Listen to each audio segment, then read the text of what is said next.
My name is Sarah Woodbury, and today we will be talking about the Saxon monastery at Lindisfarne.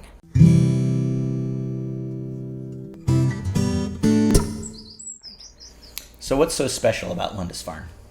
It is one of the first monasteries that the Saxons built in England. So Lindisfarne is actually an island off the northeastern coast of Britain and accessible only when the tidal flats are exposed. As we experienced when we drove over there. And we had to time our arrival and departure so that we would not get stuck for 7 hours or something on the island. Yes. The island started out, as all of England once did, as a British settlement, but by the 6th century the Angles had taken it over, and the Historia Brittonum recounts the last attempts of the British, led by Urien of Reged, to retake the island. The British were defeated, and the Saxons maintained control of the island ever since. As we talked about in the introduction to Saxon religion, the initial conversion to Christianity of the Saxons of northern England and Scotland was led by Christian missionaries from Ireland, having been converted earlier by the British St. Patrick. The monastery at Lindisfarne was actually founded by the Irish Saint Aidan and became the seat of Christian evangelism, stretching all the way across northern England to Mercia. Around 650, the monastery buildings were hewn oak thatched with reeds, which the Venerable Bede did not think worthy of the seat of a bishop, and a later bishop removed the thatch and replaced it with lead. When the abbey was rebuilt by the Normans, they moved it to its current location, and the original priory church was redeveloped in stone as the parish church for the villagers of Lindisfarne. As such, it is now the oldest building on the island, still with a roof.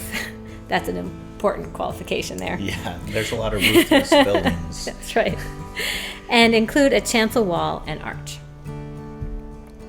Lindisfarne's most famous saint is the patron saint of Northumbria, Cuthbert, who was abbot of the monastery and later bishop. His story is told by the Venerable Bede, and an anonymous life of Cuthbert written at Lindisfarne is the oldest extant piece of English historical writing. From its reference to Ald Frith, who now reigns peacefully, it must date to between 685 and 704 AD. From around 650, all the churches in Northumbria and many in Mercia looked to Lindisfarne as their mother church, but by 663 their allegiance had switched to Canterbury and thus Rome. By the 8th century, Lindisfarne was under the jurisdiction of the Archbishop of York.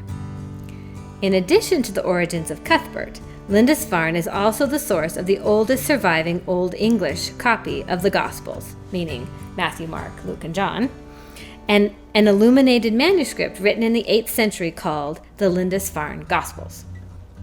In 793, Lindisfarne had the unfortunate distinction of being the first object of a Viking raid in northeast England.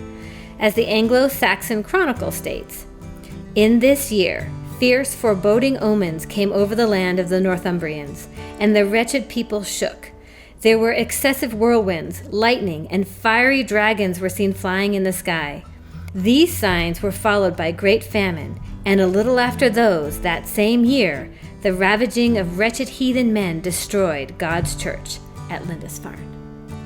It is the coming of the Danes, and their religion we'll be talking about next week. Thanks for watching my video. You can click on the playlist or subscribe to my channel to see more. There'll be a new video next week.